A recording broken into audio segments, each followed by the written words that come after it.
Our favorite blue hedgehog is back in a third installment of the Sonic film series. Newcomer Keanu Reeves joins in on the fun, and we get double the Jim Carrey as Dr. Robotnik meets his grandfather. Let's talk Sonic the Hedgehog 3.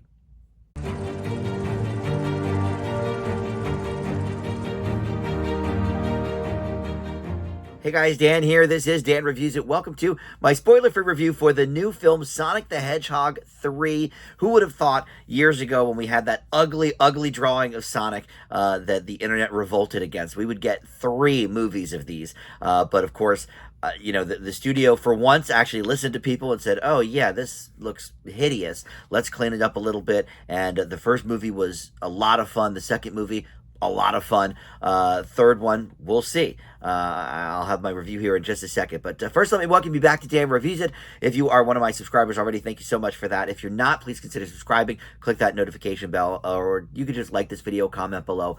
All that stuff helps the channel out tremendously. And I do want to hear your comments on this because I think I'm a little bit in the minority. I like this movie, but a lot of people have been saying it's the best one of the series. I'm not sure if I completely can agree there. So I'm curious to see what your thoughts are if you watched this movie, or if you didn't, just tell me if you liked the first 2 or not. I thought the first one was really a lot of fun. I thought at the time it was probably the best video game adaptation that's ever been made. I think that may have been surpassed for me by the Super Mario Brothers movie from a couple of years ago. But the first 2 Sonic movies, a lot of fun. And this third one it is also fun, but I think there's a little bit of depth to it that we didn't see maybe in the first couple of movies. All of these movies really do have sort of an emotional weight to them in one way or another. In the first one, certainly it was like, Sonic finding a new home and a new family, on Earth with the live action characters played by James Marsden and Tika Sumpter. But the second one I thought actually had too many of the live action people, and there were not huge chunks, but there were several minute chunks where we didn't see Sonic or any of his friends, and it's like, okay, is this movie about Tika Sumpter's sister and her wedding, or is this about Sonic? And while those scenes were fun, I'm not positive they fit into a Sonic movie. So that was sort of my biggest critique of the second one. But here, I have a couple of other critiques that are in a different venue, but they sort of reversed that idea. The human characters, are, other than Dr. Robotnik and his assistant, are really barely in this at all. And I think that probably was the way to go after that was such a kind of glaring problem with the second one. But look, these movies have all been directed by Jeff Fowler, and I think that really has helped streamline the look of these movies, the feel of these movies, and the third one definitely falls in line with this. The basic premise here is that we have Shadow escaping from his captive state, and we saw that in a post-credit scene at the end of 2, or mid-credit scene, whatever it was, where they said, okay, they talked about Project Shadow, and we see Shadow kind of look up from his glass container, and we didn't know at the time it would be voiced by Keanu Reeves, but that was certainly a delight.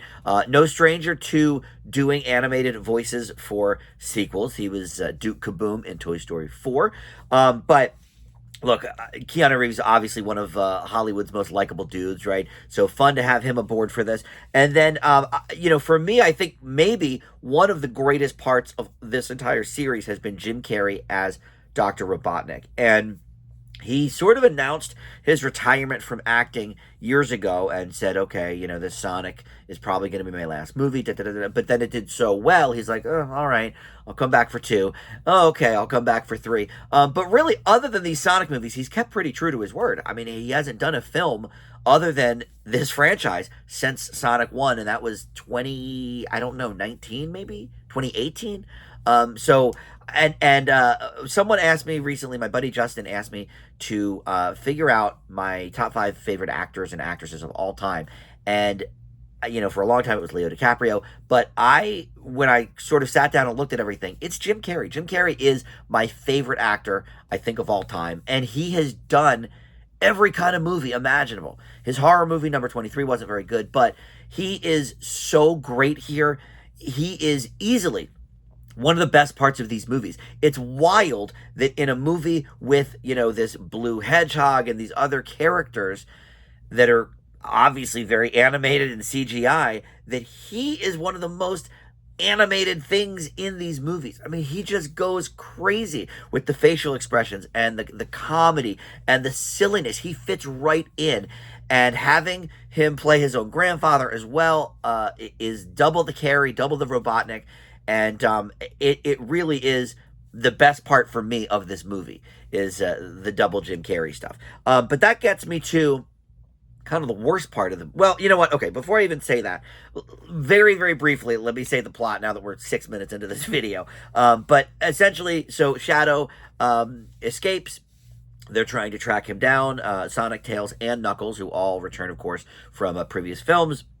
You have Colleen O'Shaughnessy as Tails, Idris Elba as Knuckles, and the great Ben Schwartz from Parks and Recreation and many other things as Sonic. And so Shadow allies with the mad scientist Ivo and Gerald Robotnik in pursuit of revenge against humanity. So it's typical, Robotnik wants to take over the world, like we've seen that time and time again. But here we have two Robotniks trying to take over the world and an extra helper with Shadow. And he had an extra helper in 2, of course, with Knuckles. But so, none of that stuff is really new. And that's one of my issues is that, we've definitely seen this story time and time again. But as video game sequels progress as well, it's going to be a similar story, just in a new setting or what have you. All of the Sonic games, at least in that first run, kind of have the same premise, right? Just with different characters added on. So you can sort of forgive that. But my other biggest issue with this movie, and at this point, maybe the whole franchise, is Sonic is actually kind of the least interesting character. He shows up, he does his little quips, which I think this is probably, for the Sonic stuff, the least funny movie of the 3. Now, if you throw in the Robotnik laughs, then okay, it certainly can hold its own. But if you take just sort of the Sonic quips by themselves, I think he gets a bit tiresome in this movie. And that can be a bit of a problem, when it's your franchise. I won't say that's always the case. Certainly Jack and Karen are the best part of Will and Grace.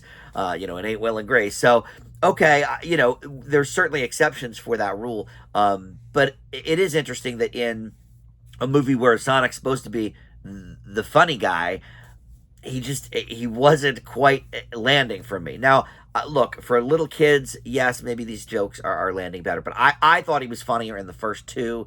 But with all the Robotnik stuff being hilarious, I do think that this movie can certainly hold its own humor-wise with the other 2. I just don't think really hardly any of it comes from Sonic. But look, the messaging is still there. I mentioned the emotional heft at the beginning of the review, and that is still there. It's about finding your family, finding your people. For Sonic, that has been the live action human characters as well as his little crew, and then for Jim Carrey, he's trying to find his family with this grandfather character, and does that work out for him? Don't know. Well, I know. But in any event, I think this movie is not the best of the 3. If I had to pick, one is probably still my favorite. And I would have to watch it again. But I feel like there was such a stigma against video game movies when that first one came out. And especially after seeing, the ugly design of the original character and everything. It was such a surprise and a delight that I sort of held on to that. And the second one I think was maybe slightly worse, but only because it focused so much on the human characters. And here, I think we're right in line pretty much with that second one. So is it the best one? No. But look, these are all really fun films and surprisingly good video game adaptations, putting in some Easter eggs for the video game fans, making it relatable for people that have never even picked up, a Sega Genesis before. So I leave Sonic the Hedgehog 3 with a B. And a lot of fun here. And another end credit sequence that lets us know where we could be going if there is a 4th one in the franchise. And I'm here for it.